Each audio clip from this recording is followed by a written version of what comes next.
E roi mata e upe karere i te mata o te tangata ki te mata o te wenua, e aroa nui ki te iwi kuriru atu ki te pō.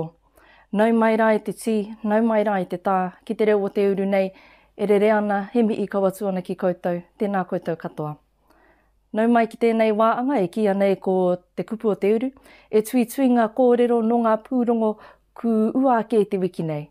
Ko Alana te Mama Broughton tēnei, e ara I ana I tēnei wāhanga. Ki tīmata ki tātou ki te pūrongo tuatahi o te wiki. Kei te aro tātou ki te whānui I a tāne, ara ki te Taiao, me te pōtaetanga o tēnei unga rangatahi. Anei a Phoenix Manly Green, me te pūrongo.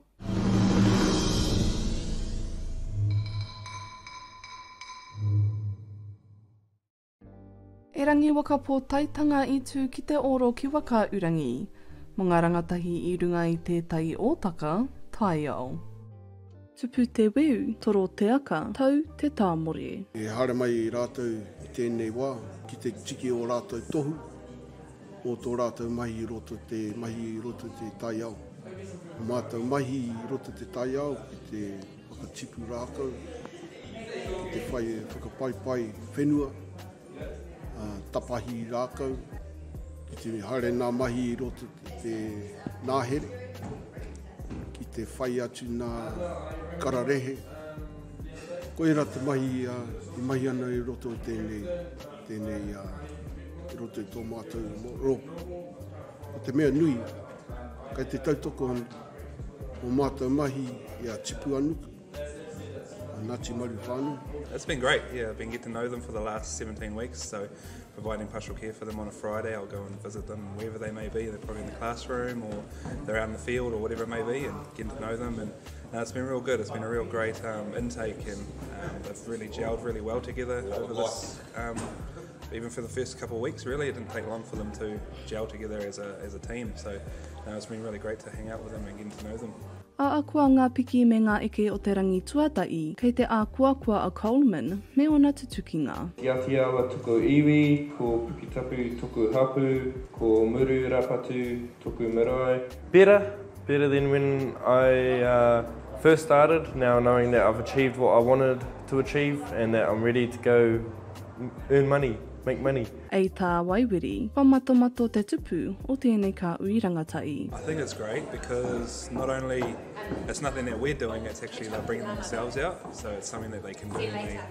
It's just taking something like this course for them to actually bring that out and show that they can do something like this or put their mind to achieving the certificate or coming into intercourse or anything like that. So it's really awesome to see them flourishing, and it's really about them, really. For myself, in my role, it's great to see that, and it gives you those amazing feelings, but yeah, it's all about them at the end of the day, and then they can do it. It was good to see us all come together as a family at the end. Good, looking forward to making a few more memories with a couple of the boys. Ei tā are, ki te wai oranga e nei rangatahi, me wakatika I ngā e o te kāinga. Oku wawata mō e nei rangatahi. Karekau nā wawata mō rātou anake, nā wawata mō rātou whānau, kuia, kraua, o rātou mama, pāpā. Kia pai ai ngā whānau katoa, I hare e nei rangatahi, ki te mahi, ka te pai nā mahi a te kāinga. Koe nāra oku wawata. Ko ngā wawata a are, ki te ora te kāinga, ka ora e nei rangatahi ki roto I ngā mai Taiao. Phoenix Manly Green, te reo o Te Uru.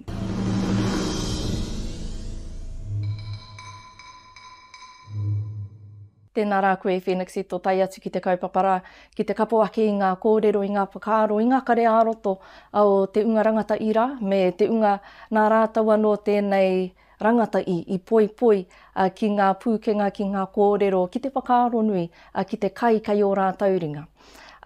Ia we mātaki ana I te pūrongo rā, ka whakaaro ake ki tēnei kupu ara ko te whakapuno.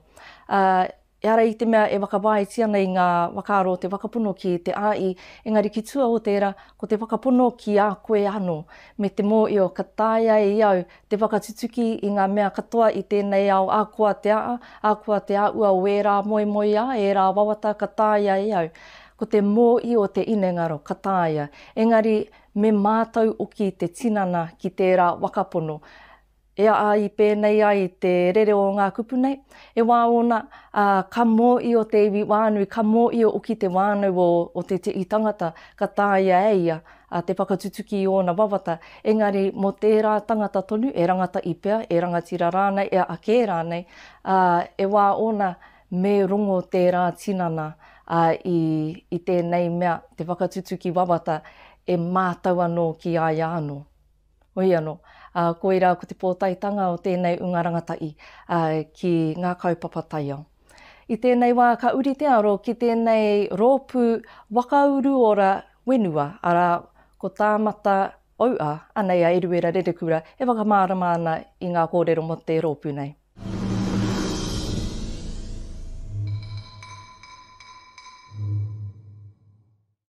Nau mai ki te tari o Tāmata Hauhā, he rōpū whakawhanake whenua Māori.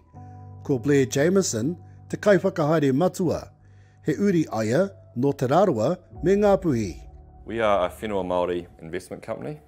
We came from a background of understanding what the inherent issues are on whenua Māori, and we utilise a number of different means to try and actually generate cash flow and pūtea for whānau. At the moment we primarily do that with trees, but also solar farming is something we've moved into as well. Kei ngā kaipupuri whenua Māori, te whiriwhiringa, ko ehea kātu rākau ka whakatongia ki te whenua. Heoi, ko tā Tāmata Hauhā e arataki ana i te kaupapa. Some people may turn up, and we turn up too, will say, hey look, we want to be a better sheep and beef farm. And so it's okay, cool. Well that means I'm not going to go to that farm and plant and isolate them from their whenua. I'm going to plant a way that actually complements their sheep and beef farming. Same can be said about riparian margins. You might say, here's the different options, here's what you can do. And then the whānau decide. So we provide all the options, we sit down with them and talk them through what each option means, what other alternative revenue streams can come out of that, what other opportunities can fall out of that from for their whānau. If you do it from that perspective, I find you can't really get it wrong, because it's all led by people and it's led by mana whenua determining what their outcomes and aspirations and what looks good for them are. Tu atu i te whakatupu rākau, ko te whakatū papa kōmaru, te tihi atu ara mā ngā kaipāmu Māori. You could talk about the intensity or the amount of panels on your block. So you might space them a little bit wider if you still wanted to run animals in between them. You might want to put them more dense if you're thinking let's get as much money out of here as we possibly can, to then use that money to go buy more whenua. Ko te rautaki matua, ki te whakahuri i te tāmitanga ma te hoko i te whenua. The conversation I have more often with whānau is actually think far bigger than what the immediate opportunity might look like for you. So an example, the groups we're working with at the moment, they'll be generating potentially up to $4,000 per hectare per year just from the rental on the blocks and per hectare. And so when you realise that you can go buy another farm down the road for $15,000 a hectare, you take that to a bank and say, hey bank, we've got a 30-year lease here that's going to pay us $4,000 a hectare. We'll go buy that block, and 5 years later we go buy that block. 5 years later we go buy that block. So, if you talk about reversing the effects of colonisation, that's how you do it. To be fair, like a lot of people will think that you need to protest and ask more money from the government. Like if I shared my views on the government, it probably would have to get bleated out. But from that point of view, that's the conversation we try and have with people and say, whānau, like let's apply some Manu Arataki here. Let's have a strategy to actually get to you where you want to get to. I whakamihia a Tāmata Hauhā i roto i ngā pōtuku taonga o te Manu Arataki. I whakawhiwhia e rātou te taonga matua. It was actually probably the most re-energising moment I've had in this mahi so far, and I don't get out of bed every morning thinking that's what I need, but until you actually feel that, you're like, far out, that's cool, it couldn't have been more needed for us, I think. We're 2 years old and we've been doing a lot, and the business has got growing, and it's all been pretty crazy to get to the size and scale we have and the time frame we have. But yeah, that comes at a cost, and I thank our families and partners and whatnot, and then for this to be validated as well on top of that, just kind of, it really solidifies and helps you, on the right ara, you're on the right pathway. Te ara, hei whakawhanake i ngā poraka whenua Māori, hei painga mo te iwi. Iriwere rerikura, te reo o Te Uru.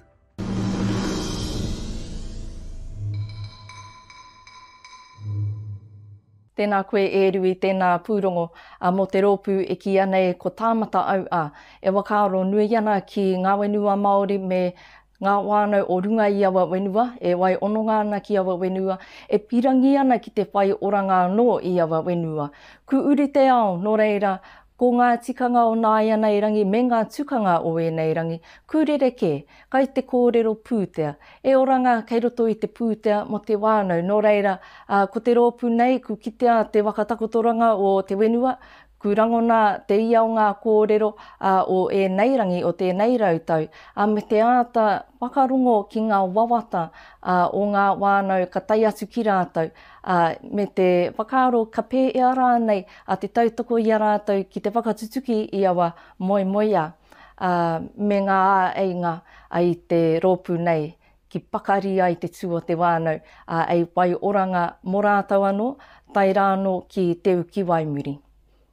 Nā i te wānei e te iwi, ko te wāhanga ki te pūrongo tuatoru. Kei te aroa ki tātou ki marae nui, ki Mama Pirikahu, ku tai atu ki reira kurere āmanu, ki runga o tērā whenua ki te kura mana Māori o marae nui. Anei, Phoenix Manly Green me te pūrongo.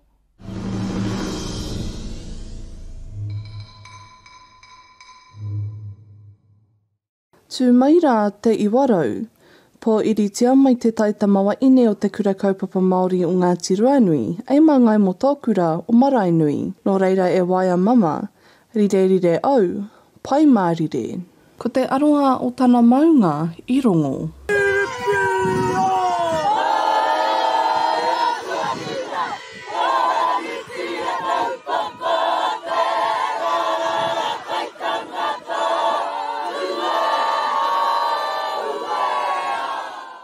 E mā āku kare a roto, e rangi te mea nui i rongo ka au i te aro au toku ana, o toku kāhui katoa, o ku iwi katoa. Ko pupu ake tēnei mea te aroha, ki runga i te tini o Taranaki, i kau e mai tēnei whaia ki Wainganui a mātou. E kōrero hi ake ko Mama Pirikahu. Kei te tino aroha ake ki runga i te kaha tautoko o Taranaki i aia. Koa te rangirua o ngā oirongo o Paratini Pōkai. Ko te mauritau o tana waine, te koa ikite. Ko te rangirua, engari, kei te pauri, kei te harikoa hoki. Kei te pauri i te mea, kei te wehe, a whaine mama i a mātou te kura kaupapa Māori o Ngāti Rōnui. Anō hoki harikoa i te mea kei te whai ia i tōna arahau. Kia whai i etahi ake pukenga.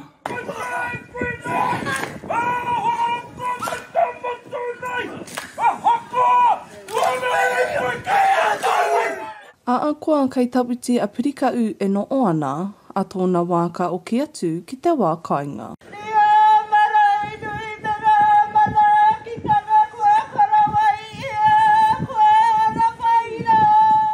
Kua whai ahuru hau, kua whai he ahuru e no o nei, e tau ai i tōku wairua. Tōna wā, wai mari e kei te mo'i o ai kei he taku kainga, kei ea taku ukai pō. Nara engari kei te rongo ka au i tēnei manākitanga nui o roto o te whānau āpanui kia au o roto hoki te whakatōhea. Tuatahi ake kia mau tonu ki nā tikanga o te hāhi ringatu. Engari kia kawea mai e ia ko tāna reo tūturu o Taranaki, ko tāna mita, o tira ko ana mātauranga katoa kei runga i aia, hei whāwhātanga mo ngā tamariki katoa, ka tai mai ki tēnei o nā kura. Ko ngā wawata o Simmons, kia wai tonu te kura i te mauri o te a i ringatu, kia kawe au ki mai a waia mama i ngā wakapono o te maungati tō ia, Phoenix Manly Green, te reo o Te Uru.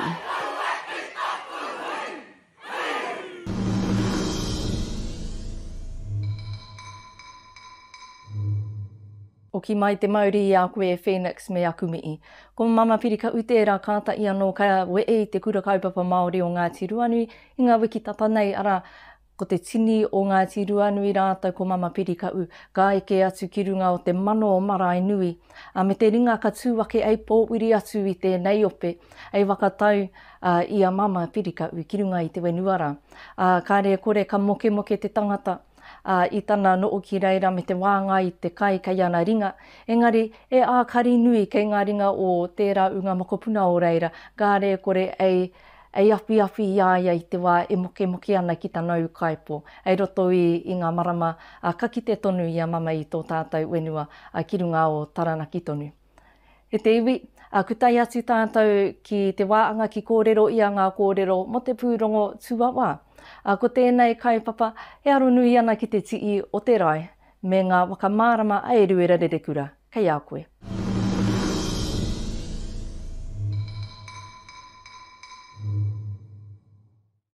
Ko te puke mara i te pokapū o te iwi, te wā i tae mai ai ngā uri o uenuku, tamahaki, rātou ko tamakana.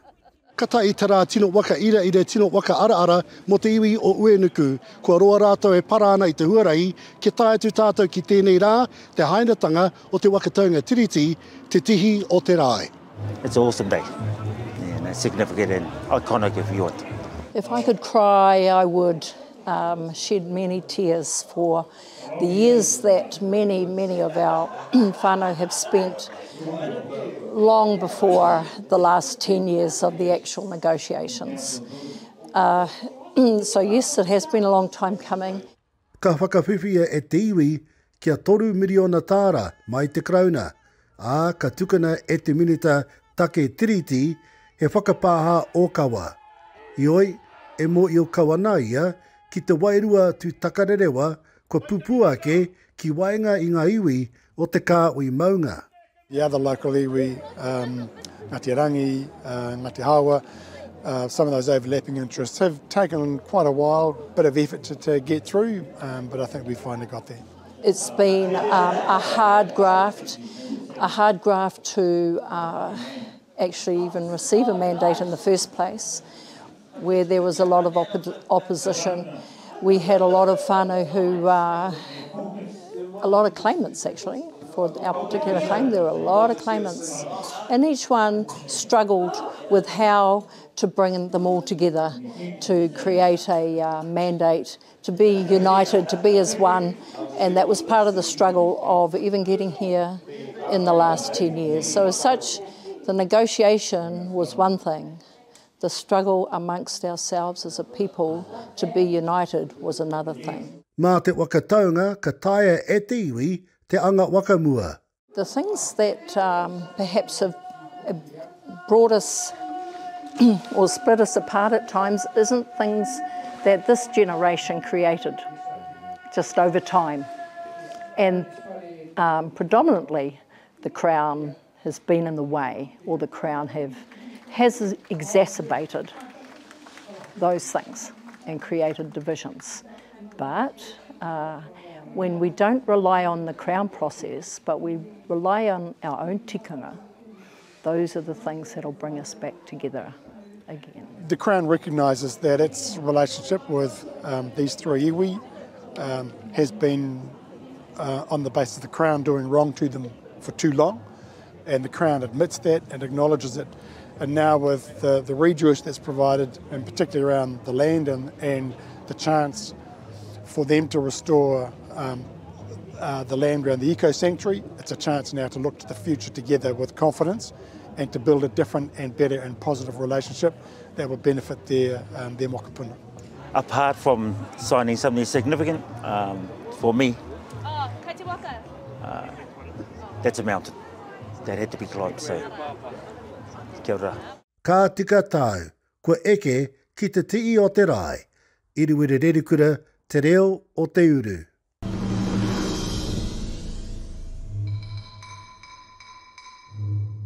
Tēnā koe e eru i ēnā kōrero mō te tii o te rai. E rongo ana i te mamai. Ko koera pea te mea nui e rangona ana i te wānei. Ko te mamai, ko te taimaa, ko te ua o ki o ngā mai nei. Arā ko te toe i te wenua ki te karauna. Engari i mua tonu i te whakatau i te kareme, ko te wakakota i ngā wānau. E ua te rāmai. Kai roto i ngā wānau ko te māramatanga, ko te mōiotanga ki ngā tūkinotanga i taua tuki runga i o tātou tūpuna. Me te mārama uki, ākua te wakatau i tēnei rautau. E wakatau a pūtea nei, e wakatau a whakapā nei, e rā āhuatanga katoa, e kore rawa e ke te nui o tērā pūtea, te nui o tērā, te itira nei, o tērā whakapā ki te kino o te mai ki o tātou tūpuna me te wenua kūrero atu. Nō reira, e reo wano pēr tērā. E reo wano pēr tērā te kōrero a pūtea, te kōrero a kareme, me te mārama tonu. E ua te whai e rā kōrero. I te mea rereke ana. E rereke ana te ia o ngā kōrero i tērā i te wā o tātou tūpuna.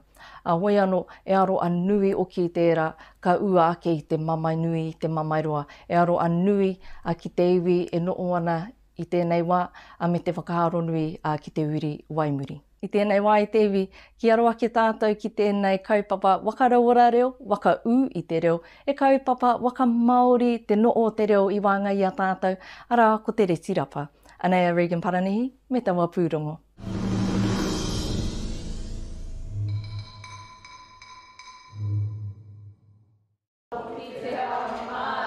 Kua ara ake he wānanga reo hau mamana tangata o te aroa. Te ope reti rapa Māori o te motu. Hui katoa mai ko ngā kaitākaro Māori no ngā tōpito o te motu, e raibura ai te reo tangata whenua ki roto i a rātou, waihoki te hākinakina.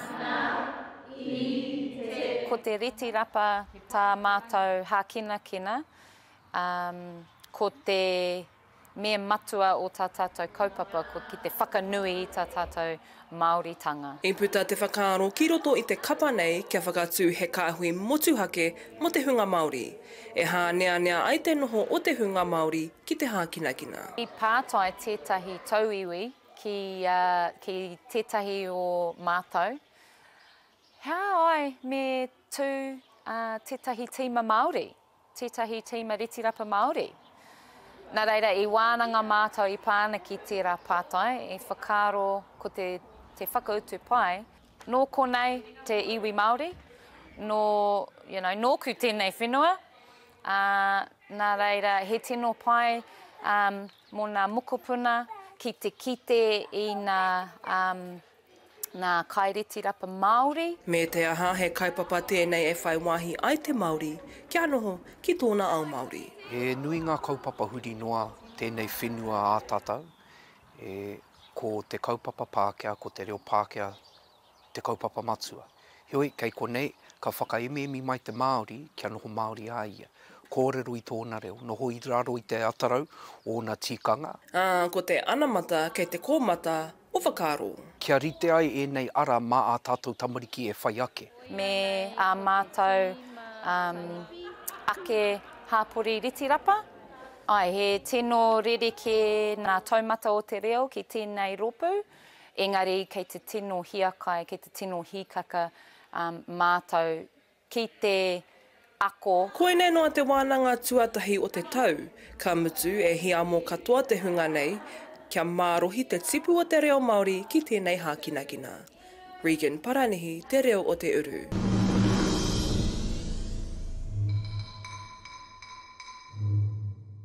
Tēnā koe, Regan, i tau tai atu ki wainga i te rōpū nei me te āta kōrero mō tēnei mea te retirapa, e kaupapa reo Māori i wainga i te rōpū nei. Tērā tēte i pātai i ua ake i te pūrongora, ea ai Māori ai te reo i wainga i a rātou. Ko te pātai kē pea, ea ai kore ai. I urongo i ngā wakautu i ua ake ara, e Māori te tangata, e Māori te wenua, me Māori o ki te reo. Kei reira, kei ngā mai o iara, kei ngā mai waka ngāau, kei ngā mai waka pakaritinana, kei ngā mai ua o paki nei, te oranga o te reo. Mena ka kōrero tātou i te reo Māori i e rā oropaki, ka tāia e tātou te kōrero Māori, i ngā kaupapa whānui ake i te reti rapa. Ka mōio ki ngā kupu, ka mōio ki ngā kātū rerenga e tāi ana.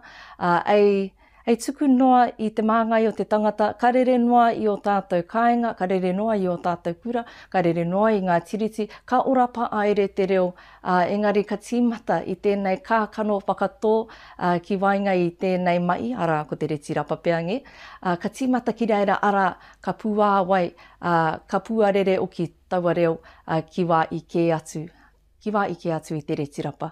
Hoi anō, kaupapa rangatira rawa atu tērā mo tō tātou reo ko te reti rapa. He te iwi, koira katoa ngā pūrongo ku ake i te wiki nei. Anei ngā mii ki ngā pau reo irirangi Māori, ki te korimako Taranaki, ki te reo irirangi o Whanganui AYFM, ki te reo irirangi o Kia Ora, ara ki te reo irirangi o Rangitāne a Kia Ora FM. E mea tautoko tēnei pāhemo te māngai pāo, ko Alana Broughton tēnei, e mi I kaua tuana ki koutou I te iwi, mauri ora.